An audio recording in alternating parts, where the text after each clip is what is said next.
welcome to today's webinar, introducing SDL Tridion Sites 9. My name's Kate and I'll be your host today. Today's speakers are Arjen van den Akker, the Product Marketing Director at SDL, and Philippe Conil, who's the Solutions Architect at SDL. We expect today's webinar to last around 40 minutes, followed by a Q&A session. If you have any questions throughout this presentation, then please pop them into the Q&A box, which is in Ask a Question tab. I'm now going to hand you over to Arjen. Thank you, Kate, and welcome everyone. So like Kate said, we're going to be talking about SDL Tridion Sites 9, the latest release of SDL Tridion Sites.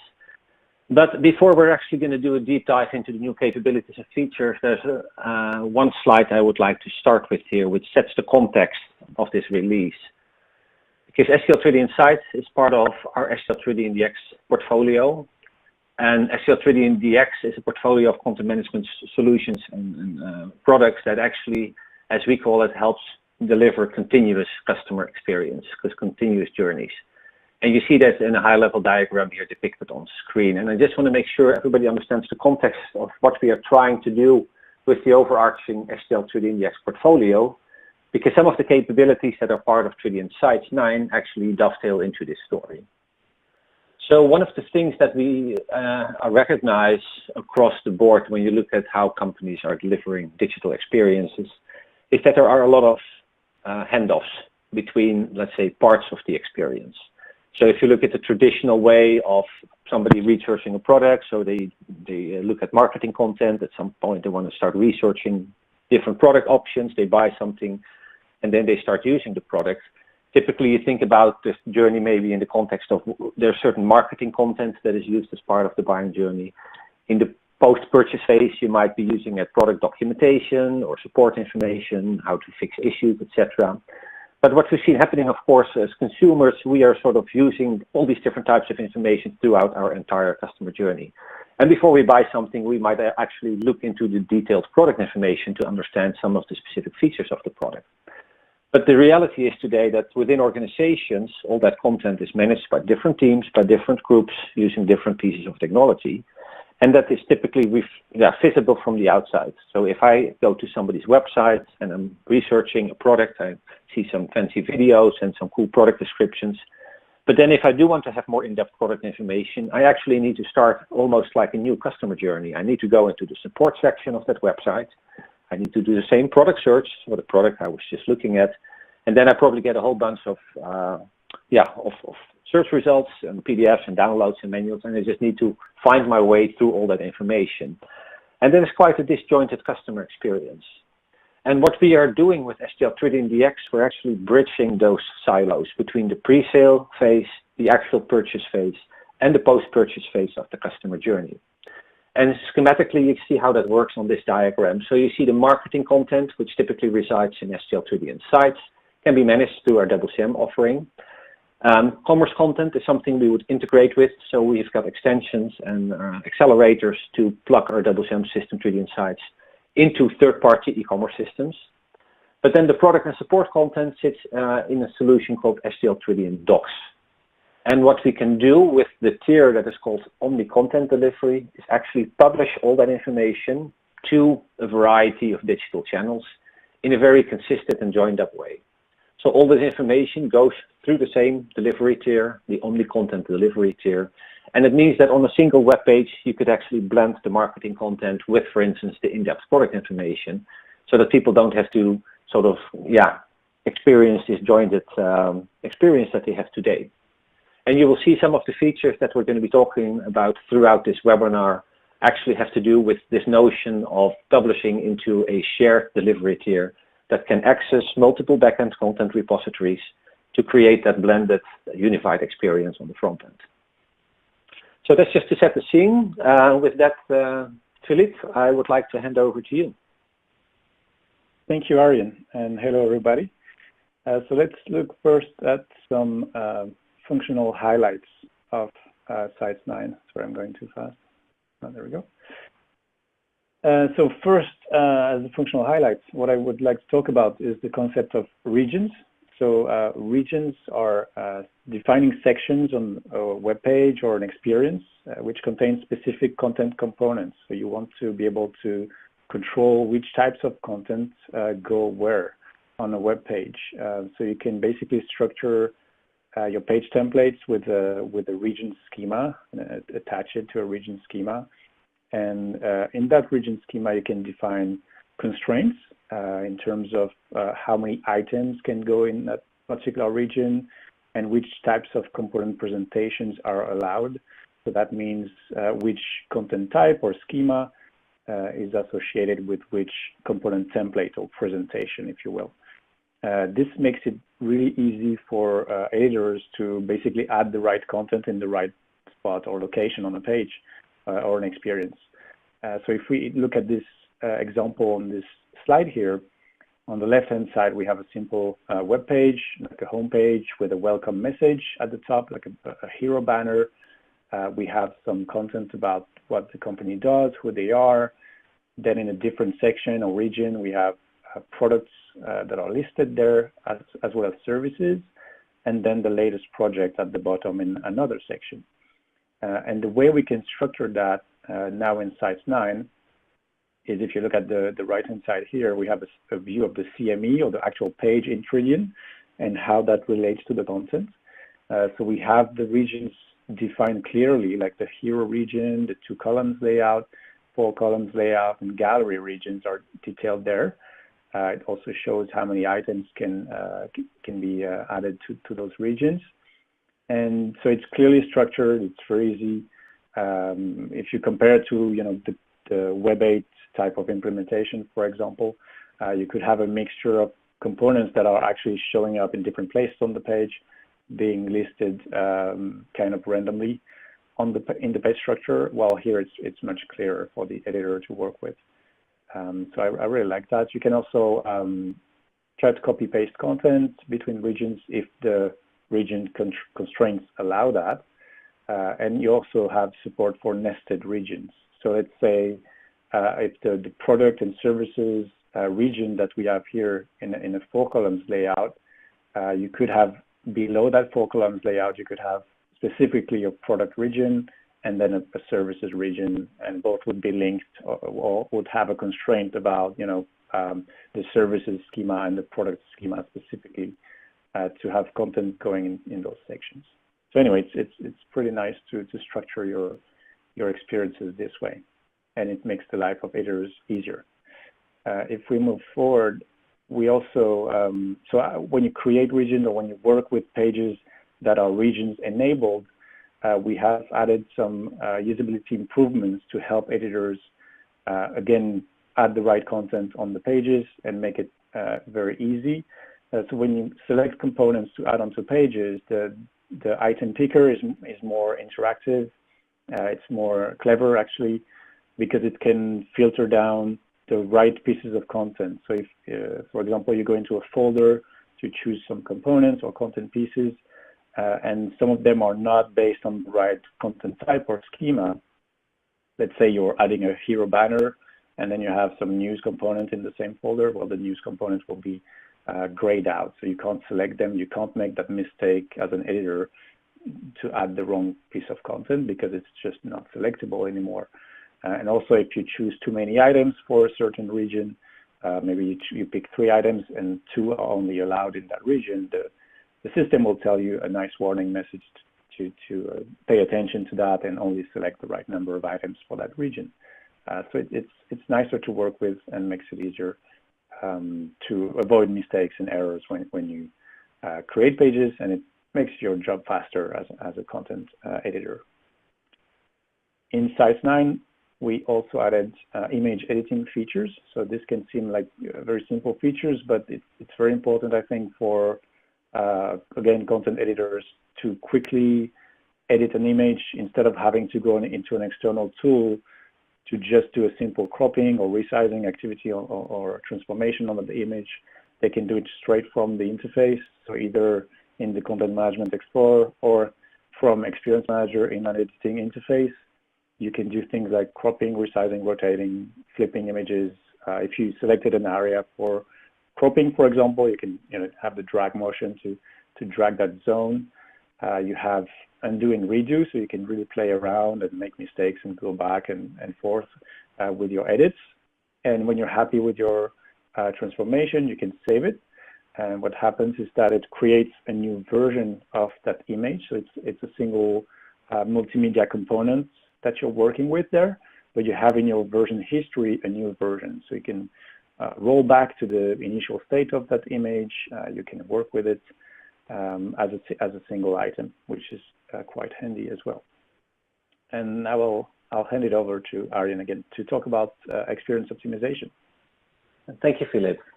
So experience optimization is also known by the name of Smart Target. It was the former name, but it's called experience optimization these days. And it's the part of SDL Tridion Sites that allows you to implement personalization and targeting of content on certain pages or maybe even entire sections of pages. Now, this feature has been in the product for quite some time, but what we've seen is that customers were a bit reluctant to adopt it. And the key reason for that was that it was quite hard to deploy because it relied on a piece of technology called Threadhopper that required quite some infrastructure, and it was just, from a technology perspective, not that easy to onboard. And that is what has completely changed in version 9 of SDL Tridion Sites, because we've swapped out Threadhopper and we've replaced it with Elasticsearch, which is a very powerful engine that we're also going to be using inside the product for other capabilities around search and personalization. But in the context of this specific feature, experience optimization, it's the engine that now drives the personalization capabilities for SDL Tridion Sites. And I just wanted to reiterate what those capabilities are. Again, the capabilities themselves haven't changed. All the APIs are also backwards compatible. So people who are already using this and they would upgrade to version 9, they can continue to use what they have today. But it's really the technology under the hood that has undergone a massive upgrade and improvement. But the idea about personalization and targeting within Tridion is that you can decide, okay, where on which pages and which publications would I like to personalize or target certain information. So you could specify the areas on the page where that would happen. And then you would create so-called business rules that specify the trigger points in terms of, okay, if somebody goes to that page, what data points should be examined? Is it just maybe the IP address or the region that somebody is coming from? Or are there other data points that are relevant, maybe data points that come from our CRM system or any other data repository that can help decide what content needs to go onto the page? And then clearly you would specify the content for that particular audience that needs to be displayed at that point in time. And then another part of the capabilities include the testing and the previewing of the personalization results. So you can impersonate any sort of visitor. You can pretend like you're coming from, let's say, a certain area at a certain time of day, and then you can really see what the page would look like for that particular visitor at that time of day. So it's really cool feature set, and again, much easier to deploy and implement now in case you want to add these type of capabilities to your website. Another part of experience optimization is A/B testing. So this is a similar approach where you would set up rules, so-called experiments, to test different pieces of content and see which one performs better. So again, you would specify where and which publications, which pages that should happen. You would specify the various pieces of content that you want to be served up. And then the system will alternate between those variants and measure the results in terms of conversion. So you would specify what conversion points or conversion triggers you would want to watch. And then based on the outcome of the experiment, you can see, well, a specific content variant actually performed better than another. So that's the one you would be using on from that moment onwards. So again, part of the same experience optimization capability set. What's interesting is what we've done also, and this is a capability we've been showing at our SDL Connect conference a couple of weeks ago in the Bay Area, is that you can actually use A/B testing also for multilingual testing. And this is just a very nice application, a different way of looking at A/B testing, where you would not test a, let's say, banner A versus banner B, but you can test language A versus language B using SDL Neural Machine Translation.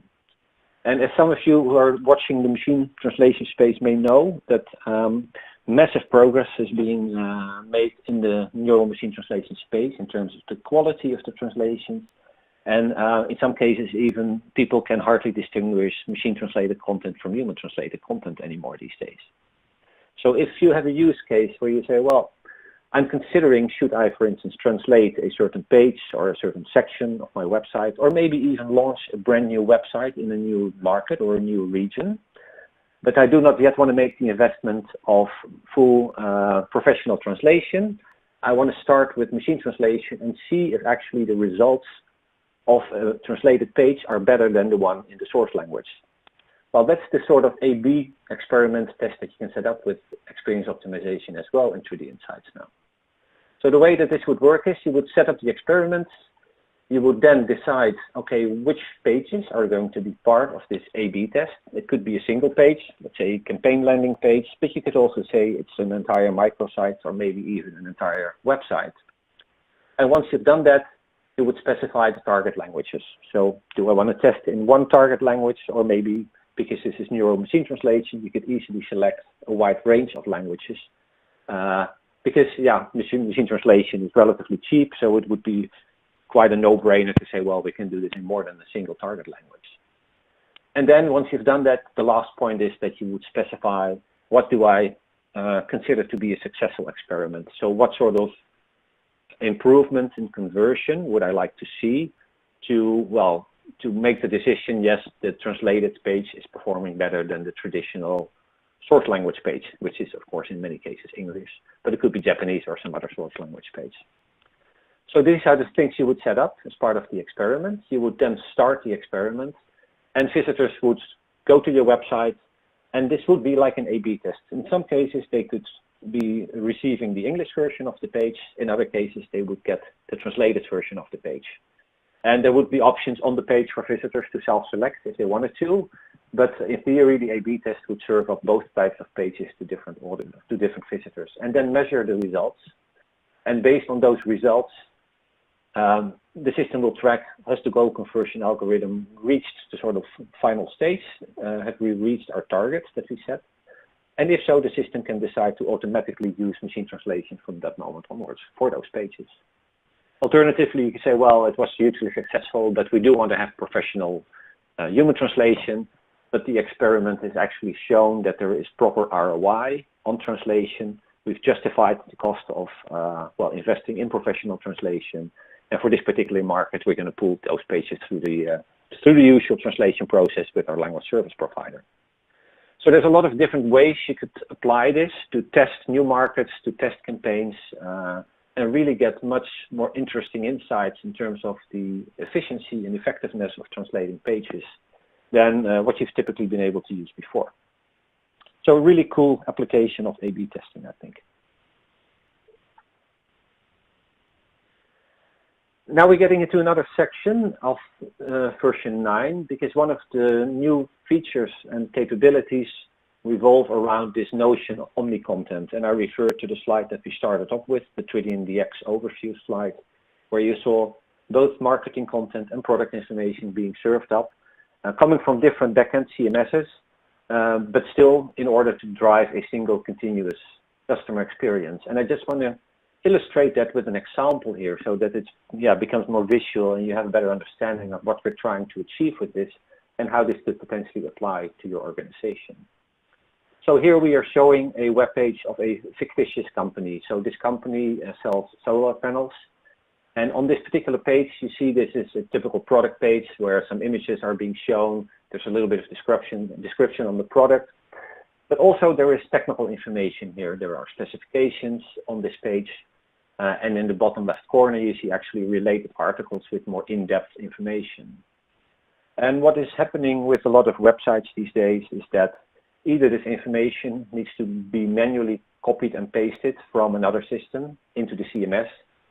In many cases, companies simply upload PDFs here, and the customer would maybe download the PDF from here, but in a worse situation, they would first need to go to the support section to find that very PDF. But there are a lot of drawbacks with that approach. To start with the whole notion of PDFs, clearly it's a delivery format that's being used a lot by companies. But if you think about it from a search engine perspective, for instance, it's not really helpful in terms of driving more traffic to your site. Whereas if you could take that information in the PDF with, let's say, installation instructions for a solar panel, and you could deploy that as web pages rather than as a PDF, it would suddenly serve a number of purposes. First of all, it would help with better search engine rankings because you have a whole lot of very relevant content that is becoming part of your page. But it's also helping visitors drill down to the information that they're looking for much quicker because they can stay in the same experience of browsing this product, but they would suddenly get access to more detailed product information. And the example here is about technical specifications, but you could think about also in financial services instance, policies, procedures, any type of documentation that is either regulated or highly structured in nature is what you would be able to manage through our SDL Tridion Docs system, and then, display in the context of a regular website. So in this particular instance, you see some of the electrical data, the specifications, which would typically come from the detailed product information. And if I go to the next slide here, for instance, you see installation instructions. And being able to browse this type of information in the context of my marketing experience, that's really, really valuable for the different purposes I just addressed. So that's really what we're enabling through SDL Tridion Sites 9 and the new delivery capabilities that are part of the product. One other thing that you can see here is it also enables federated search across the different types of information. So again, if you are in the context of browsing this product and I would perform a search, it would be very interesting, of course, for me as a visitor to see not just the marketing search results, but also all the search results of other more technical information, specifications, installation instructions, etc. And maybe even personalize those search results on the recent browse behavior on my website. And that is really what this solution enables you to do. So in the end, you create a much better and more relevant experience for a visitor, and you're removing the fragmentation that is usually happening place today in most of the experiences that we see on websites. Just to give you a little bit of a view on how that would work as a content editor, how would you actually bring together that product information and the marketing information on a single page. And you see here a screenshot of our Experience Manager UI. And the notion of the idea of how you would actually create that joined up experience is by dragging a widget onto this page in a particular area of the page where you want to expose product information.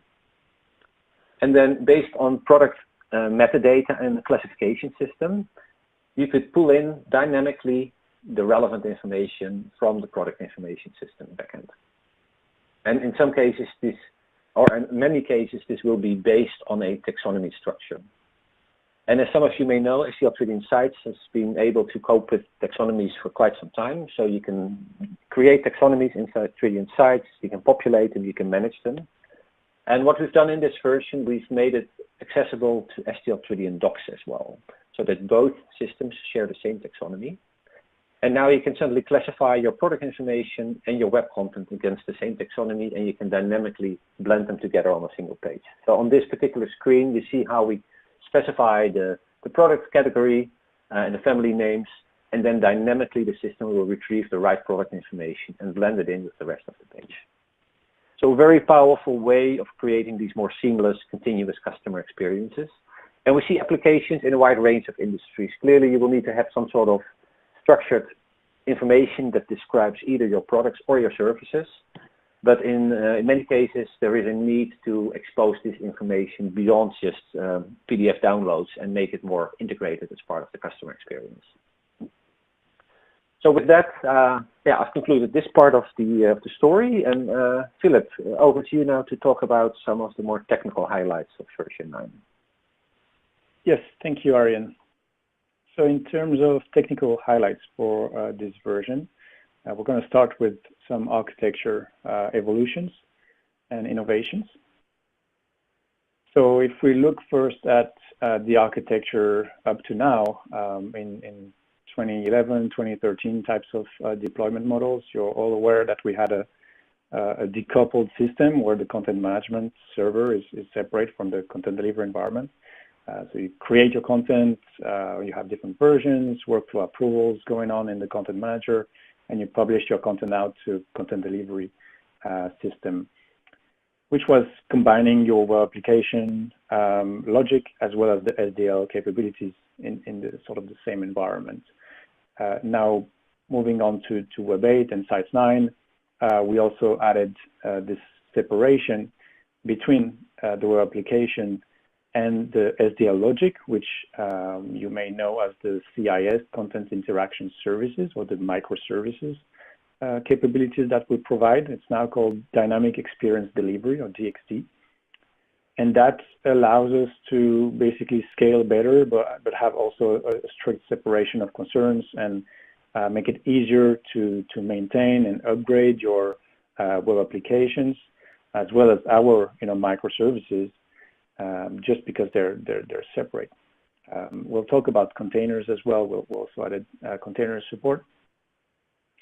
So that's really nice from an architecture perspective and makes it easier again for upgrades. And if we focus on the DXD and our headless capabilities, you may see some microservices that you know here, such as if you're working with Web 8, for example, you might know the discovery microservice, which lists out all the capabilities you have within your content delivery environment, which is very important. You may know Audience Manager if you're using it, ActiveMQ for cache synchronization, UGC for user-generated content. We added some features to UGC in Sites 9, where you can have discussion threads or replies on comments and gather those comments and discussions from APIs as well. But I think what's really interesting in this release is the content API. So we have a new public content API geared towards headless scenarios, which is very interesting. And it now supports GraphQL. And I think, to me, this is the most exciting feature of Sites 9. I really like it from my technical background to work with content queries in GraphQL. It's really nice to work with. It brings a lot of benefits, both from a business and technical perspective. First of all, you can query content from both sites and docs. So as we mentioned before, to have these unified experiences and mashups or omni-content scenarios taken care of. We have this common API now to query content from different repositories. Or actually, it's a single repository, but it's different sources of content.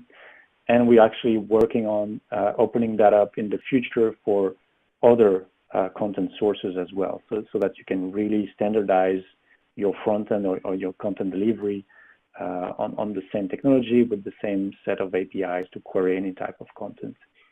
And that makes it easy to work with different technologies as well. So to consume content from mobile apps, single-page applications such as React, Angular, Vue.js type of technologies, and future technologies that we don't know about yet.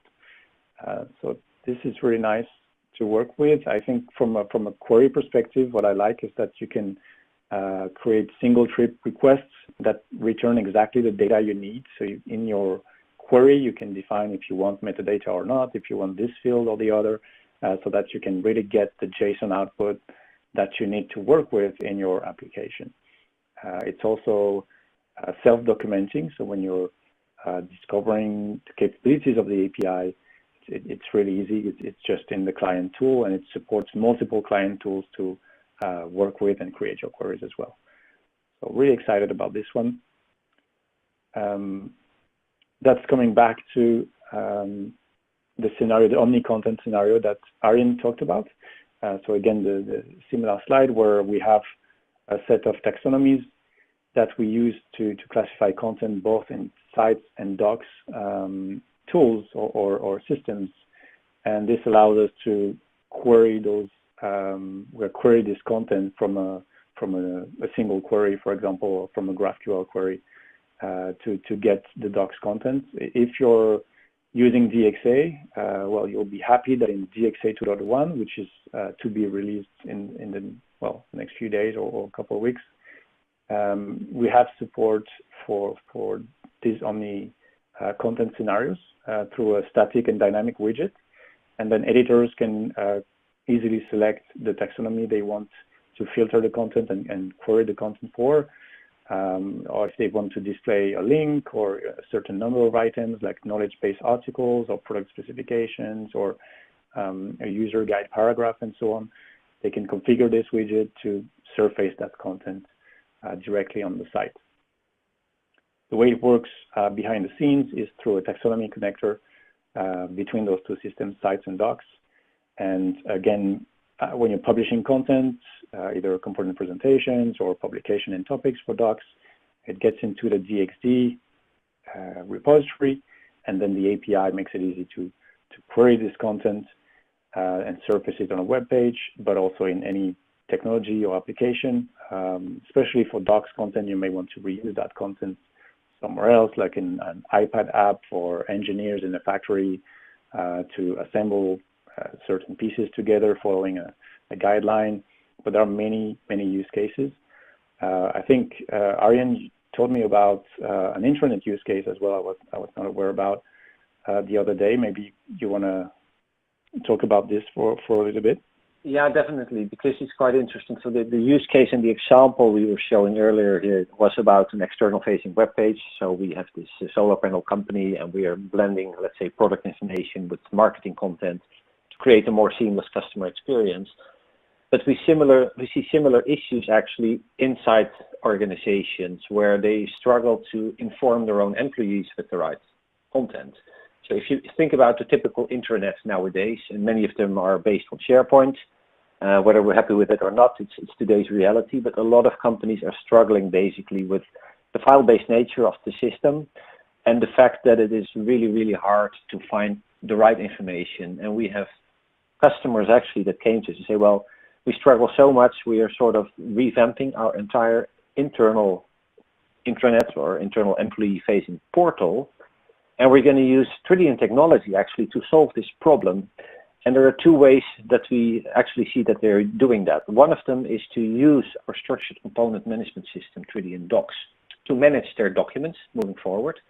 Because in many cases, these organizations were facing multiple versions of PDFs showing up in the search results because somebody searched for an internal document, that being an installation guide or maybe a policy or procedure or steps to take to solve a problem. And then 20 different documents would show up in the search results, and they would have no clue what the right document and the right version would be. So to solve that problem, we helped them with a Tridion Docs solution that is always producing the latest version of any type of documentation that you would be looking for. So there's never any ambiguity around what is the right version of the information anymore. And the second part is that because rather than serving up static PDFs, of which people pull local copies that then make the problem even worse, people always have access to HTML type online information, so they can easily search it. It comes up with the right snippets of information. And for these internal use cases, they can actually use Tridion Sites and Tridion Docs to build an internal intranet again. And quite interestingly, I recently spoke to an analyst from Forrester who mentioned the same thing. That she said a lot of organizations are actually rethinking their intranets, moving away from what they've done for many years and looking at more intelligent solutions to move away from the PDF file problem into web page driven type of scenarios in combination with personalization, so that actually exactly the right information is served up to the right employee at the right time. So we see an interest and revamped interest in web content management technologies for those scenarios, and blending in the structured content element for everything that is currently stored in PDFs might be a very viable way forward to solve some of those issues. So, Philippe, yeah, it's a long answer to your question, but yeah. Thank you very much, Arjen. Back to the technology. Yes. So in Sites 9, we also added Docker container support. Docker is an open source project widely used for auto-scaling and auto-deployment of applications in the form of containers. And containers do not need an operating system to run, which make them more efficient, faster, lightweight, and scalable. And yeah, we really like to have this addition to the content delivery capabilities, to all the microservices that we presented before can be run in containers. to really help with your private cloud deployments, for example. We're also going to use it in our SDL cloud for customers on Sites 9 and beyond. In the future, we also want to provide Docker actual containers through a public repository like Docker Hub.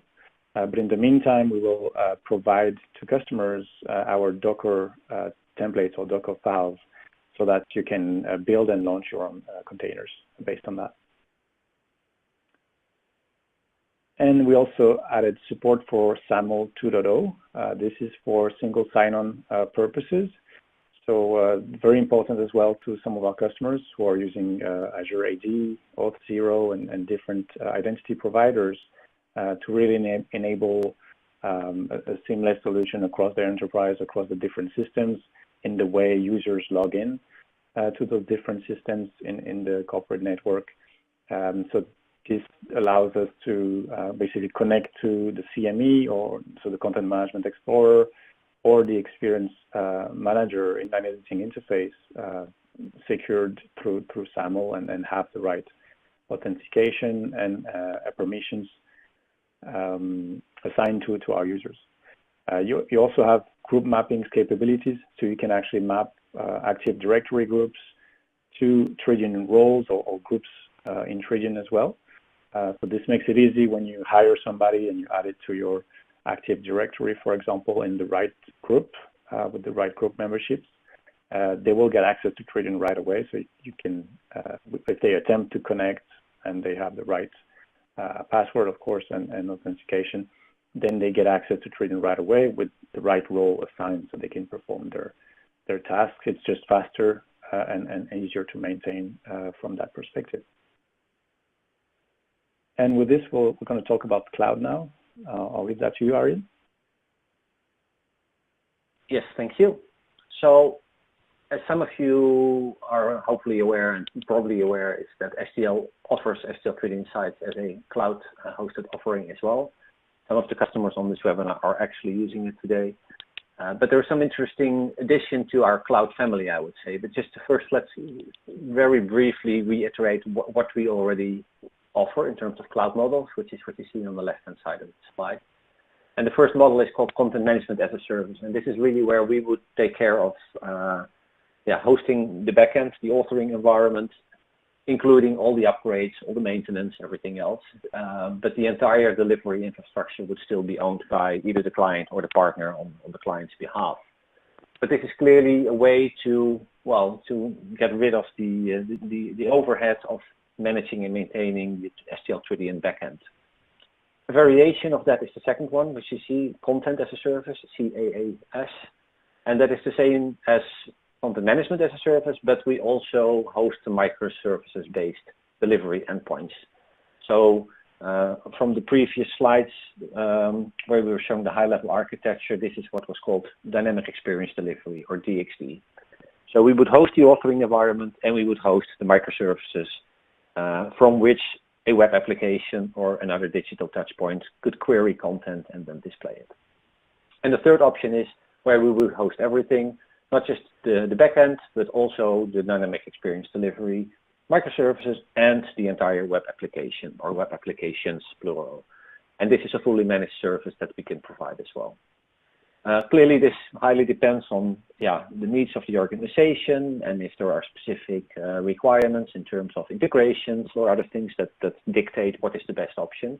But we've seen a lot of interest from customers already over the last couple of years that had to upgrade, and that then started to consider, well, if we are upgrading, wouldn't it be wise to move at least part or maybe everything into the clouds, and hand off the overall management and maintenance and upgrades of the environment to SDL.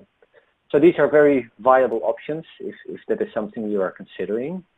What is now new is the addition of support for Alibaba Cloud in China. Because one of the key problems we were still facing when talking to our customers was that people in China, they have a hard time accessing any of the European or American hosted websites. And that has everything to do with the Chinese firewall that causes enormous delays and performance problems whenever a Chinese visitor comes to a website that is hosted outside of China. So our partnership with Alibaba actually solves that problem. And what we can do together with Alibaba is host a delivery endpoint inside of China, so that you can still publish your content from your existing content management environment, which could sit in somewhere in Europe or somewhere in America, but you will publish it out to this delivery environment that is actually hosted inside China on the Alibaba cloud. And from there, the Chinese visitors would be served. So technically, that's what it's doing, but we're also helping organizations to make sure they get the required licensing, because there's quite a complicated process that organizations need to go through to actually be able to host a website in China. It's called the ICP filing or ICP licensing process, and we provide assistance with that as well. And then once it's up and running, we provide the same SLA as we do for all our cloud offerings, and it's 24/7 operational support to make sure it all keeps up and running. So if you are doing business in China, or if you're considering to do so, this is definitely an interesting option to consider, especially because it can be combined with, well, current cloud environments. But if you're having an instance of your Tridion software on-premise, it can work equally well. So we can also connect this to your on-premise installation. And with that, I think I'm handing it over to you again, Philippe, to talk about upgrades. Yes, thank you, Arjen. So let's talk a bit about upgrades path from previous versions to Sites 9. So we see two main options to upgrade. We have the staged upgrade and the rolling upgrade modes. The staged upgrade actually changed a little bit. We used to upgrade content delivery first and then content manager. Now you can do content management first, your content manager environment, that is. So that helps to have less business disruption. I mean, typically your content delivery environment is more scaled out. It's comprised of multiple servers, many more than the content management side. So it has more impact if you upgrade straight from the content delivery. So now you can do the content management first and then upgrade content delivery. You could even start on one environment or one server on the content delivery to test your upgrade when you publish content before you actually roll out the upgrade on the different machines of the content delivery. So we see some clear benefits with that, with reduced testing efforts, less risk, and basically a faster upgrade path and less costly from that perspective. And we also introduced the concept of rolling upgrades, where this has significant benefits because you really cut down to zero downtime for users during the upgrade. So you upgrade your database first and then each product node at a time. And we'll dive into the details there in a second, but also again, reducing risk, reducing efforts, and just simplifying the upgrade process overall. So let's dive into these options a little bit quickly. We have the staged upgrade. So if you're looking at an on-premise installation, for example, where you have Tridion Sites 8.5 or Web 8.5, and you want to upgrade to 9, you first upgrade your CM part to Sites 9. And this, may have business disruption very quickly in terms of short content freeze, if you will, but you can still publish to your existing content delivery, which is quite nice with the backwards compatibility aspects of our software. And then when you're ready, you can actually decommission that previous environment and publish to your new Sites 9 content delivery environment. And you can upgrade those, depending on how it's structured and clustered, one node at a time. And then the option B, rolling upgrades. And there you can start with the database upgrade, for example, on the content manager, but your 8.5 system still works with that. It actually works with that database, and Sites 9 can work in parallel. So you can really mix and match this way. But by the way, this only works from the latest version backwards, so from 8.5 to 9. If you have 8.1 or 2013, you cannot do rolling upgrades. You would do a staged upgrade. But this is also helping customers to always stay on the latest version. So when you get to Sites 9 in the future, it will be easier for you to stay on the latest version all the time. So you can go to 9.1, 9.5, etc. Always keep up to date with the latest features. Easier because here we upgrade, for example, the content delivery database, and then we take one node at a time, but the service is still up and running. There's no disruption whatsoever. So that's really the key benefit there. So you see that in the last couple of versions of the software, we really took significant steps forward to simplify upgrades, to make it easy for cloud, private cloud, but also our own cloud, to lower the total cost of ownerships and minimize the risk of upgrades, and really helps you to stay on the latest version of the software as much as possible, to reducing that effort of doing upgrades. And finally, in terms of platform support, of course, every new version of the product comes with new platform support. So you can see, well, the usual suspects here, but we also added SQL Server, Azure, and Amazon RDS support in terms of databases. So if you want to standardize on one of those in your private cloud, for example, this can be interesting to reduce costs and align with your company guidelines. And you also will notice Elasticsearch on the content delivery side, which is now supported and actually used for experience optimization targeting, so replacing Threadhopper, as we mentioned before, but also used for docs. So we use it for the docs front end to search for docs content. And in the future, we'll use Elasticsearch for front-end search capabilities, which we never had in Tridion Sites, which is really cool to see on the roadmap, as well as evolutions of our targeting features into more adaptive targeting capabilities. So really looking forward. I mean, that's basically a good base in the product to move on with faster innovations in the future on the content delivery side as well. And I'll hand it over to Arjen to talk about training. Yeah, thank you. So clearly, in order to make sure that you get the most out of our products, it is important, we think, that you make sure your staff is being trained and is up to speed on the latest version of the product and its capabilities. So I just wanted to very briefly reiterate this slide here, which shows our entire portfolio, our curriculum of trainings, which ranges from, let's say, adoption level low, where you're just maybe starting somebody to train on the product, to the very advanced trainings across both our SDL Tridion Sites and our SDL Tridion Docs products. So whenever you are either considering an upgrade, or you have new employees, or you think, well, we do need a refresher to get the most out of the product, please contact learn@sdl.com, our training department, and we're more than happy to look into either one of our standard trainings or a bespoke training in case that might be needed for your particular situation. And that will really help you ensure you get the most value out of the solution as possible.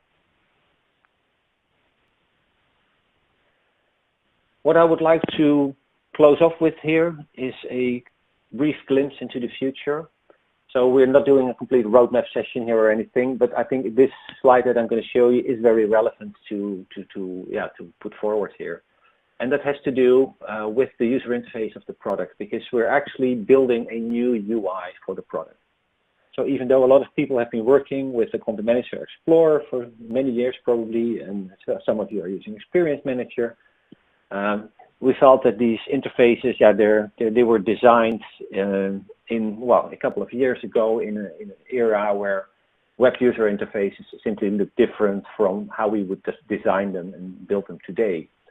So what we're doing with the product, and this is a real screenshot from the software, this is not a mock-up done in Photoshop, this is a real software screenshot that you see here, is we're rebuilding the entire experience. So you see the in-context editing mode here, the WYSIWYG, what you see is what you get editing mode, and the element that is highlighted here on the screen, there is contextual information. There are, on the left-hand side, you see features or functions that apply to this particular element that is selected. But the whole notion is that we want to make it much more contextual and hide some of the complexity and the features that are not relevant for either this particular user or for the particular function that you're trying to accomplish at that point in time. So it's going to be much easier to learn to adopt, and it's going to be much fresher and more contemporary look and feel to the product. And we expect to ship the first version of this in the course of 2019. So yeah, this is not too far down the line where we hope to be able to start showing the new user interface of Tridion to all of you. So that is really a very exciting part of our roadmap. Clearly, we're looking into a range of other capabilities and features as well, but I think visually and also from a daily practitioner experience perspective, this is a really, really massive step forward that I absolutely wanted to share with you. And then before we go into the actual Q&A, I just wanted to briefly reiterate what are possible next steps. If you say, well, I'm really interested in what I heard today, what should I do next? Well, first of all, clearly you can go to the SDL website, to either SDL Tridion DX, you see the URLs here on screen, or sdl.com/Tridion-Sites, where you can read about the latest version. There is a data sheet there that you can download with all the new features in it. There is a new brochure for the Tridion product. And also on the community, there is a lot of information in the Tridion section. So if you haven't signed up yet, please become a member, because what you will see there are active discussions, A, about the technology, but also B, about the new user interface, about a lot of things that relate to day-to-day users of the product as well. There are some very interesting videos of the new UI that you can watch there. And we also post a lot of webinars and other interesting presentations that we conduct on our community site. So by all means, please visit it and sign up if you are not a member yet. And of course, there's always the possibility to directly contact your account manager or fill out the contact form on SDL.com to get in touch with us if you have any questions. So with that, Kate, I think we have reached our last slide. That is, if I progress it to the Q&A slide. And then we have some, let's see if there are any questions that came in that we can address in the remaining, 8 minutes of this webinar. Okay, great. Thanks, Arjen, and thanks, Philippe, for presenting today. As I said, we'll open it up to questions. Yes, we've had a number of questions that have already come in, so we'll just start working our way through them. The first one is, does the image editor generate a set of responsive images at defined breakpoints? So I can take this one. Okay. It does not. However, if you're using DXA, for example, on the content delivery side, it helps with that. But the image editor itself is just applying the transformation you created on a new version of that same multimedia component. So it would be part of your implementation or using DXA to define those different responsive images characteristics. Yeah, correct me if I'm wrong, but is this also what our contextual image delivery service can help do? Yes, correct. And DXA can use that as well. So indeed, so it's more like a front end / template or view configuration that you do, and you can use contextual image delivery indeed on the front end to apply dynamic transformations to your images. Or use the DXA logic to do that as well. Yeah, okay. All right, Kate. Great. Next question. Yeah. What if personalization is not needed and not wanted because of information retention? Is SDL moving entirely away from static publishing? Okay, let me start with that one. Feel free to chip in, Philippe, if you think that's needed. So clearly, a lot of organizations do not personalize today, and of course we will continue to support that. We believe in many cases personalization is no longer an issue in terms of the technology. It's more an organizational issue if people or organizations actually have the required staff and resourcing to create personalized content in the first place, because if you do want to personalize, it means that you need to probably produce more content variants, more variations that need to be served up to different audiences, and that simply requires more resourcing and effort. So that is usually what we see is a bottleneck when it comes to personalization efforts. So definitely we will continue to support static publishing as well, to make sure, of course, that current things that you're doing with the CMS continue to work, and especially when you're in a regulated industry like financial services or life sciences or pharma, information retention indeed, of course, is a big thing. So by all means, we will definitely continue to support that. Okay, next question. Is legacy content delivery storage on the file system still supported in Sites 9? Yeah, that's a technical question. Philip, can you help me out with that one? I see there is a link here to Stack Exchange, a question. Right. So it is still supported. It's the same support as with 8.5. So it's limited, but it's supported. Okay. Okay. The next one, it links to a doc on SDL.com, but it says needs Windows Server 2016 for installation. Can you please let us know if we can use desktop OS like Windows as mentioned in PowerPoint? I think we'll need to take this question offline and take a look at in a bit more detail what exactly is being asked here. It's a very detailed question. So, but yeah, I mean, the documentation that you will find, I would say, is leading. But if there is a discrepancy with something that you've seen on this webinar and the documentation, we would love to hear. But yeah, I can't very quickly see exactly what the question is here. Okay, so, yeah, we'll do that. Let's skip this one for this one and get back to this one. Yeah. Okay, the next one, when will SDL release product for developers to try? Yeah, that's an interesting one. We've heard that question before. We actually do provide partners with software for free if they want to sort of use it for development purposes or training purposes. So that is something we do. I'm not sure if this is related to partners or just individuals.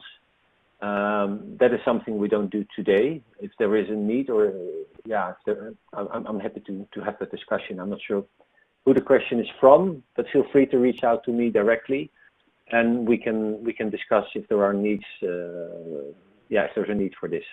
What we usually see is that our partners require developer licenses, and they want to have the ability to test it, of course. And clearly, we are shipping and providing them with the software to be able to do so. Okay, the next question. So the new UI is not included in the current SDL 9 version. When will that be available in SDL 9? Yeah, so clearly what we're showing here is a sneak preview of a new UI that is coming. So we have two versions scheduled. There's a version 9.1 coming later in 2019, and there's a 9.5 that we expect early 2020. So definitely in 9.5, we expect to ship the new UI. But we might be able to already put an alpha version of the new UI in version 9.1. That is still up to debate and needs to be decided. But when I spoke to product management recently, they said, well, we're trying to release an alpha version of the new UI later this year already, and then a finalized version the year after. So that's the timelines on the UI development. Okay. Could we use the content delivery 8.5 version? Yeah, so this is not a complete question. I see there is, I think there are three questions here that are related. I'm not sure, Philip, if you can make any sense out of these on content delivery and 8.5. So I mean, yes, from an upgrade perspective or through the upgrade path, but then we wouldn't recommend running forever, you know, on two disparate versions. You know, between backend and front end. So it's more like a step. Yeah, so I see. If indeed the question is, could we continue to use different versions at the same time? No, that's not our intention of what we are showing here in terms of the upgrade path. The intention is that you can simplify upgrades by not having to do everything in one go. And you can do first content manager and then content delivery, or with the rolling upgrades, you can do one node at a time. But we do not advise you, and it's not desirable to continue to run multiple versions at the same time. It's just for a transitional period to make sure that business disruption is as little as possible. And clearly also you would not be able to benefit from some of the innovation that's coming in the latest version by sticking to an older part of the platform in some areas of your infrastructure. Okay. Is the software available already? That's a very simple one. The answer is yes. So you can request it with support, and they will be able to give you access to the software. Yes. Okay, and one final question. Will there be a new version of DXA that ships with Tridion Sites 9? Do you want to take that one? Sure. Yes. So DXA 2.1 is planned for, well, this week, hopefully, but could be, you know, next week or in a couple of weeks.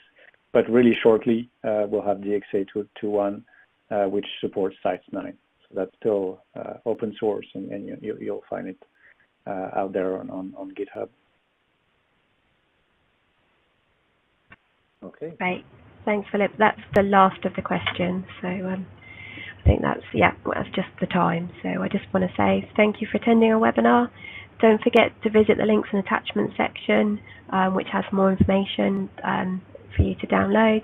And we hope you found today's session useful.